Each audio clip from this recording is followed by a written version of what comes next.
नमो बुद्धाय। क्या आपके साथ ऐसा होता है कि दूसरों के आंसू आपकी आंखों में नमी बन जाते हैं?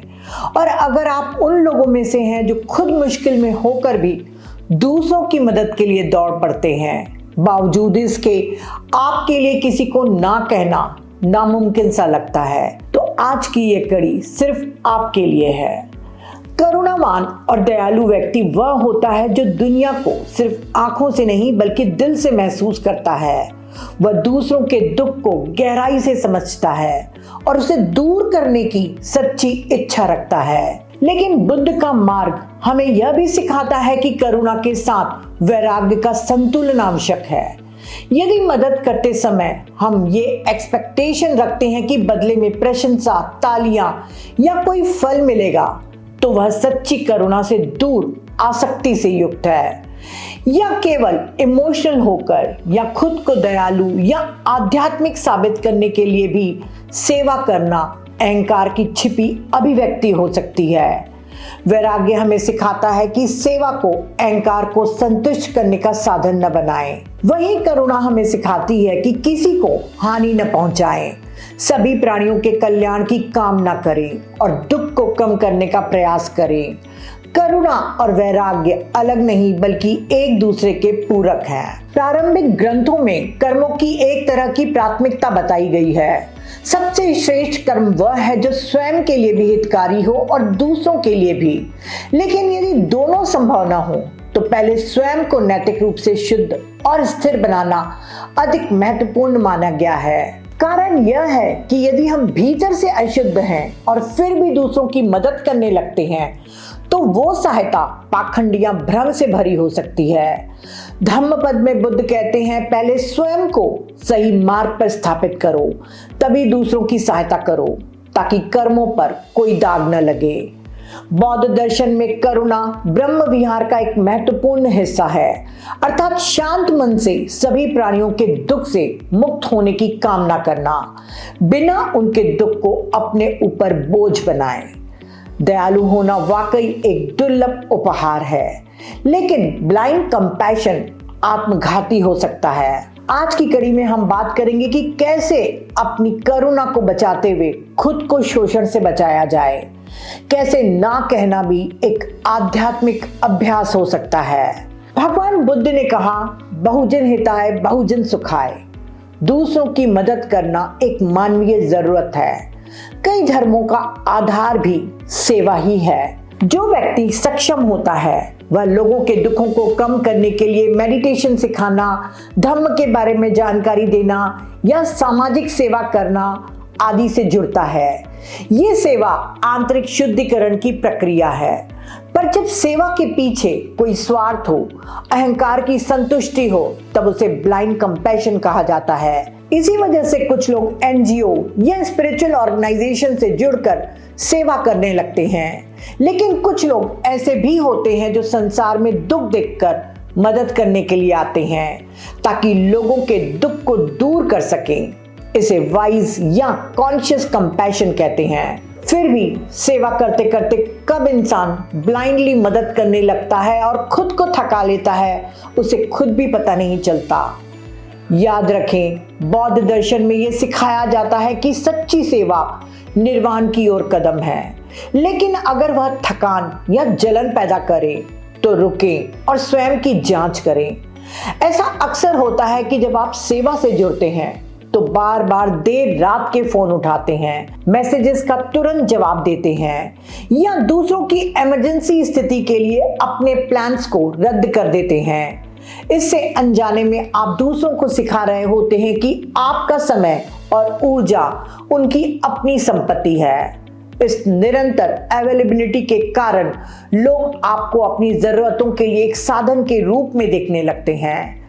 आपका विशिष्ट गुण मदद करना सामान्य लगने लगता है। इसे साइकोलॉजी में हेडोनिक एडेप्टेशन कहते हैं, जिसमें लोग परिस्थितियों में होने वाले सकारात्मक या नकारात्मक बदलाव के बहुत जल्दी अभ्यस्त हो जाते हैं।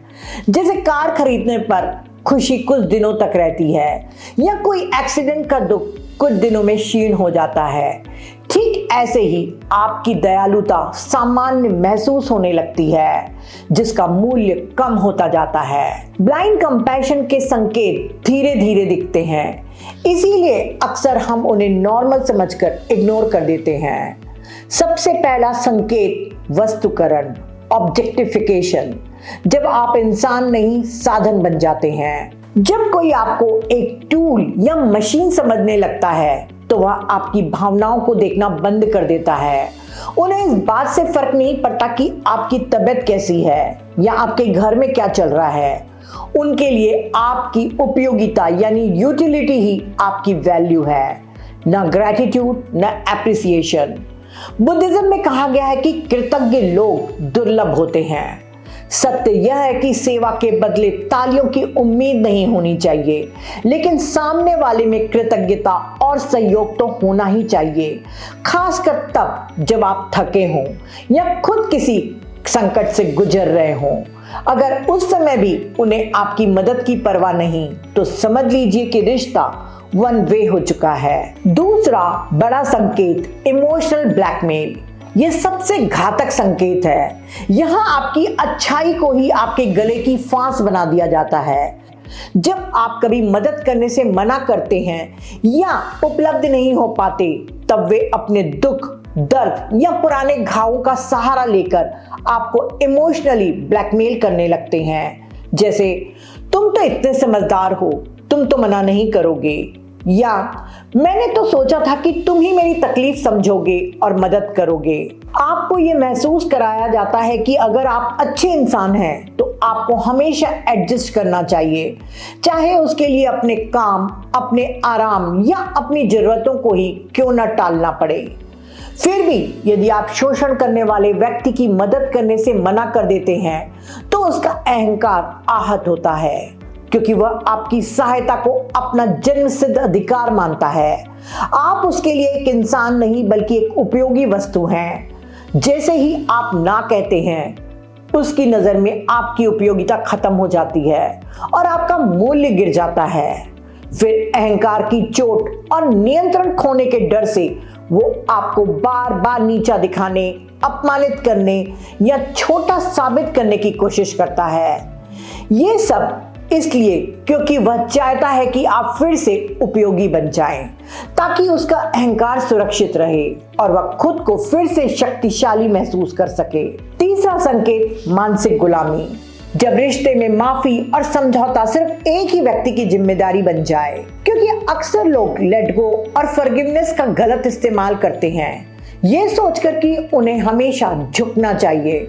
भगवान बुद्ध ने अहिंसा सिखाई है, लेकिन अन्याय सहना या बार बार गलत व्यवहार को बर्दाश्त करना धर्म नहीं है। ऐसा करना सामने वाले को गलत व्यवहार करने का बढ़ावा देता है और आपकी साइकी एनर्जी को ड्रेन कर देता है।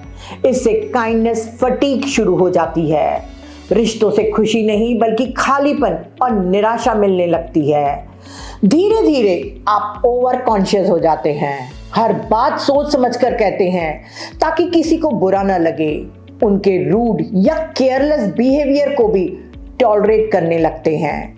धम्म हमें सहनशील होना सिखाता है, लेकिन वह सहिष्णुता शक्ति से आनी चाहिए, मजबूरी या डर से नहीं।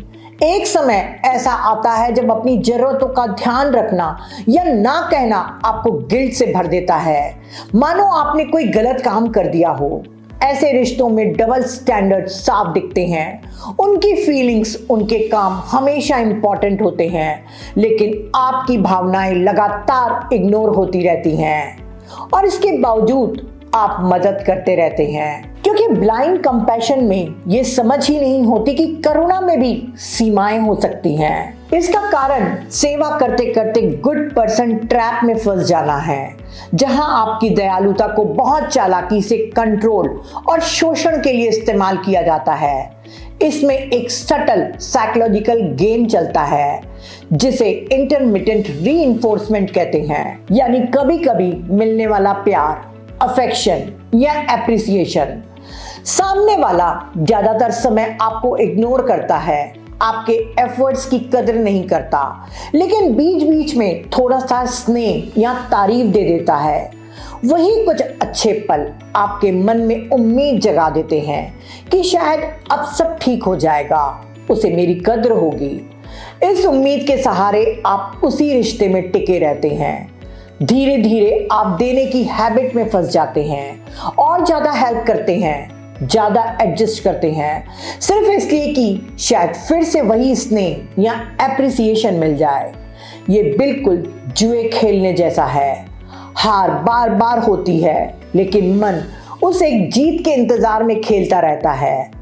इस प्रोसेस में सबसे ज्यादा नुकसान आपके सेल्फ रिस्पेक्ट को होता है। आप अपने मूल्य इस बात से मापने लगते हैं कि आप कितने उपयोगी हैं और कितनी जल्दी दूसरों की जरूरतें पूरी करते हैं। Living mirror. कभी कभी जब आप किसी की लगातार मदद करते रहते हैं तो वह आपके साथ बुरा व्यवहार भी करने लगता है। आप अचंभित हो जाते हैं कि ऐसा क्यों हो रहा है। दरअसल जब एक दयालु व्यक्ति किसी की मदद करता है तो वह अनजाने में ही सही सामने वाले के आत्मसम्मान को चुनौती दे देता है। मदद लेने वाले को अपनी लाचारी और भीतर की कमियां साफ दिखने लगती हैं, जिसे स्वीकार करना हर किसी के बस की बात नहीं होती। इस स्थिति में दयालु व्यक्ति एक जीवित दर्पण बन जाता है। लोग उस दर्पण में अपनी असुरक्षाएं और अपना छोटापन देखते हैं, जिससे उन्हें मानसिक बेचैनी होती है। इस बेचैनी से बचने का सबसे आसान तरीका उन्हें यही सूझता है कि वे उस दर्पण यानी दयालु व्यक्ति को ही नीचा दिखाएं, उसका मजाक उड़ाएं या उसे नियंत्रित करने की कोशिश करें। ये नफरत या रूखापन असल में उनकी अपनी आंतरिक लड़ाई का परिणाम है। वे आपसे नहीं बल्कि उस सच से लड़ रहे होते हैं जो आपकी अच्छाई ने उनके सामने उजागर कर दिया है। इसीलिए दयालु व्यक्ति को अक्सर ये समझना चाहिए कि सामने वाले का रूखा व्यवहार उसकी अपनी आंतरिक हीनता, अहंकार और डर का बचाव मात्र है। सच्ची करुणा में इक्वेनिमिटी यानी उपेक्षा रखें, मदद करें, लेकिन सामने वाले के रिएक्शन को पर्सनली न लें। Excessive kindness has a dark side too. अत्यधिक दयालुता का एक डार्क साइड यह भी है कि वह सामने वाले की आत्मनिर्भरता को छीनकर उसे मानसिक रूप से अपाहिज बना सकता है। जब हम करुणा के वशीभूत होकर दूसरों की उन जिम्मेदारियों को भी अपने कंधों पर उठा लेते हैं जिन्हें उठाने के लिए वे स्वयं सक्षम हैं, तो हम वास्तव में उनके विकास को रोक देते हैं। हमारी यह अनियंत्रित दयालुता अनजाने में उनके आलस्य को पोषित करने लगती है और उनके भीतर एक हक की भावना पैदा कर देती है। धीरे धीरे वे आपकी सहायता को प्रेम या कृपा नहीं बल्कि अपना अधिकार समझने लगते हैं। इस स्थिति में दयालुता उनमें सुधार लाने के बजाय एक ऐसी बुरी आदत बन जाती है जहां वे आपके समय, भावनाओं और एफर्ट्स का मूल्य समझना ही बंद कर देते हैं। और यहीं से शोषण का वह सिलसिला शुरू होता है जो देने वाले को भीतर से खोखला कर देता है। अनग्रेटफुल व्यक्ति की लगातार मदद करने से गिविंग एंड रिसीविंग का संतुलन टूट जाता है। बिना विवेक की सहायता करुणा नहीं डिपेंडेंसी बढ़ा देती है और देने वाले को थका देती है। बुद्ध का मार्ग संतुलन का है। भावनात्मक दबाव में किया गया त्याग आत्महानि है, सेल्फ डिस्ट्रक्शन है, कंपैशन नहीं। बौद्ध दृष्टि में करुणा के साथ सीमाएं अनिवार्य है। सीमाओं के बिना करुणा अटैचमेंट यानी क्लिंगिंग अर्थात उपादान में बदल जाती है और जहां उपादान है वहां दुख निश्चित है। तो फ्रेंड्स, ऐसा क्या करना चाहिए कि आप दयालु भी रहें और संतुष्ट और शांत भी? समाधान क्या है? बौद्ध टीचिंग्स के अनुसार करुणा तभी सही दिशा में काम करती है जब उसे विवेक रास्ता दिखाता है। अगर करुणा में विवेक न हो तो वही करुणा धीरे धीरे मोह और भ्रम में बदल जाती है। इसीलिए भगवान बुद्ध ने साफ कहा कि करुणा से पहले बुद्धिमानी जरूरी है। विवेक हमें यह सिखाता है कि हेल्दी बाउंड्रीज बनाना गलत नहीं है बल्कि जरूरी है। ऐसी सीमाएं जो आपकी इनर पीस और ऊर्जा की रक्षा करे। ये स्पिरिचुअल मैच्योरिटी और सेल्फ रिस्पेक्ट का कार्य है। बिना सीमाओं के कंपैशन कंजम्पशन बन जाता है। बौद्ध टीचिंग्स में अपनी शांति और ऊर्जा को बचाना सेल्फिशनेस नहीं बल्कि एक जिम्मेदारी है। भगवान बुद्ध ने मेता के अभ्यास में भी यही कहा कि प्रेम भावना की शुरुआत खुद से करो। कंपैशन और लव के पहले अधिकारी स्वयं तुम हो। जब भीतर संतुलन और स्थिरता होती है तभी बाहर दी जाने वाली करुणा सच में शुद्ध और उपयोगी बनती है। याद रखें, आपकी दयालुता एक सुंदर बगीचे की तरह है और आपकी सीमाएं उसका द्वार है। गुड पर्सन ट्रैप में फंसा व्यक्ति उस द्वार के गार्ड को हटा देता है, जिससे कोई भी अंदर आकर उसके फूलों को कुचल सकता है। वास्तविक परोपकार वह है जहां द्वार के पास एक बुद्धिमान रक्षक यानी ज्ञान हो, जो यह तय करे कि किसे अंदर आने देना है, ताकि बगीचे की सुंदरता बनी रहे और वह दूसरों के शोषण का केंद्र न बने। तो ये सीमाएं किस प्रकार से हो? पहला, खाली होकर नहीं, भरपूर होकर दें। अगर आप खुद थके, परेशान या खाली हैं तो रुकना ठीक है। पहले अपनी ऊर्जा संभालें, फिर दूसरों की मदद करें। दूसरा, मजबूरी नहीं, चुनाव। मदद तब करें जब मन से करना चाहें, डर या दबाव में आकर नहीं। पहले खुद से पूछें, मैं खुशी से दे रहा हूं या सिर्फ किसी को नाराज न करने के लिए। तीसरा, हर कोई मदद के लिए पात्र नहीं होता। दयालुता वहीं सार्थक है जहां उसकी कद्र हो। जो लोग बार बार फायदा उठाते हैं उन्हें सब कुछ देते रहना दयालुता नहीं है। इसके लिए अवेयरनेस और अलर्टनेस जरूरी है। मदद करते समय यह देखना जरूरी है कि सामने वाले की इंटेंशन क्या है। सतर्कता का मतलब यह समझना है कि आपकी दया सामने वाले को बेहतर बना रही है या उसे आलसी और डिपेंडेंट बना रही है। अगर आपकी मदद किसी के अहंकार को पूरा कर रही है तो वह करुणा नहीं है। जब कोई आपके समय का बार बार अनादर करता है और आप सहते रहते हैं, तब सतर्कता सिखाती है कि आपका समय भी कीमती है और बाउंड्रीज बनाना जरूरी है। फिर वो चाहे फ्रेंड हो, मेंटर हो या कोई ऑर्गेनाइजेशन। क्योंकि कोई व्यक्ति जो शुरू में बहुत इंस्पायरिंग लगता है लेकिन समय के साथ उसकी असलियत सामने आती है। किसी भी व्यक्ति को थोड़े समय में पहचाना नहीं जा सकता। भगवान बुद्ध ने अंगुत्तर निकाय के थानानी सूत्र में कहा है कि किसी व्यक्ति के असली गुण समय और परिस्थितियों में ही प्रकट होते हैं। साथ रहने से उसके नैतिक आचरण का पता चलता है, साथ काम करने से उसकी ईमानदारी दिखती है, कठिन परिस्थितियों में उसका धैर्य सामने आता है और बातचीत के माध्यम से उसकी बुद्धिमत्ता समझ में आती है। पर इन सब में समय लगता है। इसीलिए किसी की बातों, ज्ञान या पर्सनालिटी से तुरंत प्रभावित होकर उसके लिए अत्यधिक समर्पित हो जाना समझदारी नहीं है। पहले व्यक्ति को ऑब्जर्व करें, उसे समय दें, उसे अलग अलग परिस्थितियों में देखें। जब पहचान साफ हो जाए तब पूरे विवेक के साथ उसके लिए समर्पित होकर काम करें। यही बुद्ध का व्यवहारिक और सुरक्षित मार्ग है। चौथा, दृढ़ता के साथ ना कहना।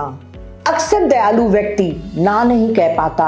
भगवान बुद्ध ने सिखाया कि स्वयं के प्रति दयालु होना, सेल्फ कंपैशन भी उतना जरूरी है जितना दूसरों के प्रति। यदि कोई आपकी सीमा लांघ रहा है तो वहां अपनी मर्यादा बनाए रखने की दृढ़ता दिखाएं। हर बार कारण बताना जरूरी नहीं है। अपनी उपलब्धता सीमित रखना और साफ ना कहना स्वस्थ दयालुता का हिस्सा है। पांचवा, कर्मों का सहभागी न बने। जब कोई व्यक्ति बार बार झूठ बोलता है या मैनिपुलेशन करता है, फिर भी आप विवेक छोड़कर उसकी मदद करते हैं, तो आप अच्छा कर्म नहीं बना रहे होते। आप अनजाने में उसके गलत कर्मों के परिणामों में साझेदार बन जाते हैं। छठवां, दूसरों की जिम्मेदारी अपने सिर न लें।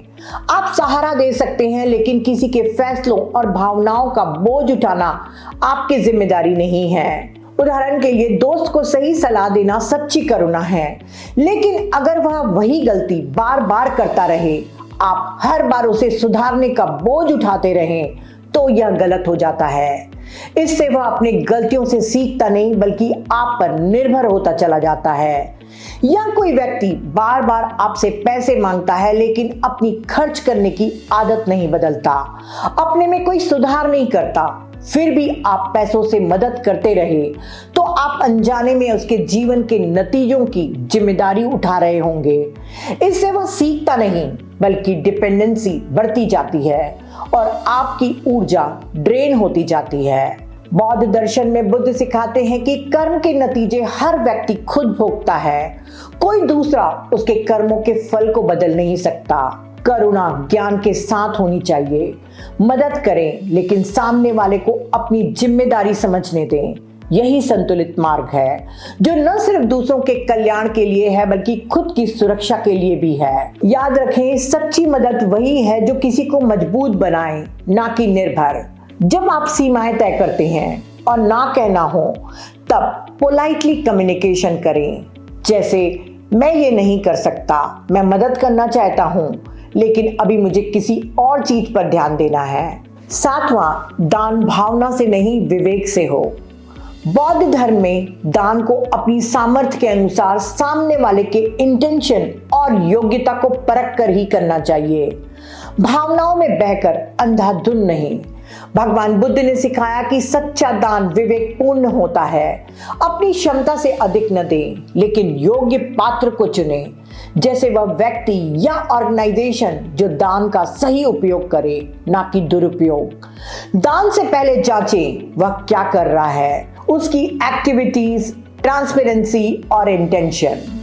क्या वो करुणा से कार्यरत है या अपने अहंकार को पूरा कर रहा है, क्योंकि अपने लक्ष्य तक पहुंचने के लिए वह आपके धन का दुरुपयोग कर सकता है। बाहर से दिखाई देने वाला हर कार्य अच्छा नहीं होता। इडियट कंपैशन, ऐसी दया जो सतही लगती है लेकिन वास्तव में हानिकारक होती है। हर जगह पोलाइट होना नैतिकता नहीं है और हर जगह चुप रहकर गलत काम को स्वीकार करना भी करुणा नहीं है। जब सेक्सुअल अब्यूज को करुणा, क्षमा या आध्यात्मिकता के नाम पर नजरअंदाज किया जाता है तो वह सबसे खतरनाक रूप ले लेता है। शांत रहो, विवाद मत बढ़ाओ, सबको समझो कहकर चुप रहना करुणा नहीं है, ये गलत व्यवहार को बढ़ावा देना है। सच्ची करुणा में स्पष्टता होती है, यह साफ कहती है ये व्यवहार पूरी तरह गलत है और इसे तुरंत रोका जाना चाहिए। चुप रहना अक्सर समझदारी नहीं बल्कि डर और इमोशनल डिपेंडेंसी से पैदा होती है और समय पर आवाज न उठाने से पूरा समुदाय असुरक्षित हो सकता है। इसी को इडियट कंपैशन कहते हैं, जो बाहर से दयालु लगती है लेकिन भीतर से शोषण को जारी रखती है और अंत में सबको नुकसान पहुंचाती है। ऐसे ही शराबी से पीछा छुड़ाने के लिए पैसे देकर मदद करना भी इडियट कंपैशन है। या जब पेरेंट्स बच्चों की जिद में उन्हें अक्सर चॉकलेट या जंक फूड लगातार देते रहते हैं, तब भी यह इडियट कंपैशन है। जहां विवेक नहीं वहां करुणा विकृत हो जाती है। दयालुता व्यक्ति के आंतरिक विकास का मार्ग है, लेकिन जब यह आत्मसम्मान और ज्ञान के साथ संतुलित हो। करुणा का अर्थ सिर्फ देना नहीं है बल्कि अपनी ऊर्जा की रक्षा करना भी है, ताकि हम खुद को खोए बिना दूसरों के लिए मौजूद रह सकें। अपनी हेल्थ को अनदेखा करना, अपने परिवार की रिस्पॉन्सिबिलिटी से भागना करुणा नहीं है, पलायन है। हालांकि दूसरों की बातें सुनना, उन्हें समझना, सहारा देना, सेवा करना एक खूबसूरत अनुभूति है, लेकिन जब आप लगातार अपनी इमोशनल एनर्जी देते रहते हैं तो अंदर से थकान, इरिटेशन और उदासी आने लगती है। इंसान धीरे धीरे एक खाली पात्र बन जाता है। इसीलिए जरूरी है कि आप अपने इमोशनल हेल्थ के लिए समय निकालें, आराम करें, खुद को रिचार्ज करें और उन एक्टिविटीज में रहें जो आपको खुशी और शांति दे, जैसे रीडिंग, मेडिटेशन, नेचर वॉक या एंटरटेनमेंट। अंत में चुनाव आपका है। क्या आप एक अच्छा इंसान बनना चाहते हैं जो हर किसी को खुश करने के लिए अपनी जरूरतों की बलि चढ़ा देता है, या आप एक सच्चा इंसान बनना चाहते हैं जो दयालु तो है लेकिन अपने आत्मसम्मान और अपनी सीमाओं का भी सम्मान करता है? याद रखें, जिस सेवा या मदद से आपको खुशी और शांति न मिले वह एक जाल है। प्रामाणिक होना और अपनी सीमाओं का सम्मान करना आपको स्वार्थी नहीं बल्कि समझदार बनाता है। तो फ्रेंड्स, कोई भी व्यक्ति, फ्रेंड, मेंटर या ऑर्गेनाइजेशन हमारे स्वयं से ज्यादा महत्वपूर्ण नहीं होता। सेवा तभी शुद्ध रहती है जब वह अपनी सहमति और सीमाओं के भीतर हो। जो रिश्ते आपकी शांति छीने, आत्मसम्मान तोड़ें और डर या गिल्ट से बांधे, उन्हें पकड़े रखना धर्म नहीं है। जहां सम्मान नहीं वहां संबंध नहीं। जो तुम्हें छोटा महसूस कराए, तुम्हारी सच्चाई से असहज हो और तुम्हारी सीमाएं लांघे, उससे दूरी बनाना अहंकार नहीं, आत्मरक्षा है। हर रिश्ता निभाने योग्य नहीं होता। कुछ रिश्ते सिर्फ ये सिखाने आते हैं कि अब खुद को चुनने का समय है। गलत लोगों के साथ रहकर रोज टूटने से बेहतर है अकेले रहकर खुद से जुड़ जाना। दयालु सबसे ज्यादा थकने वाले लोग होते हैं, जो दिल से बहुत अच्छे होते हैं, जो हर बार समझते हैं और माफ कर देते हैं और स्वयं को पीछे रख देते हैं। लेकिन जब वही लोग टूटते हैं, तब शायद ही कोई उनके लिए खड़ा होता है। अंधी दया आत्मविनाश है, क्योंकि दुनिया भावनाओं से नहीं, सीमाओं से चलती है। जो हर बार झुकता है उसे रौंदा जाता है। जो हर बार माफ करता है उसके साथ हर बार गलती की जाती है। और जो अपनी सीमा नहीं बनाता, उसकी सीमा दुनिया तय करती है। दलाई लामा जी कहते हैं, compassion is not a sign of weakness, it is a sign of strength. दयालु बनो, कमजोर नहीं। नरम बनो, डरपोक नहीं। दयालु बनो लेकिन मजबूर नहीं। सबका मंगल हो। Thank you.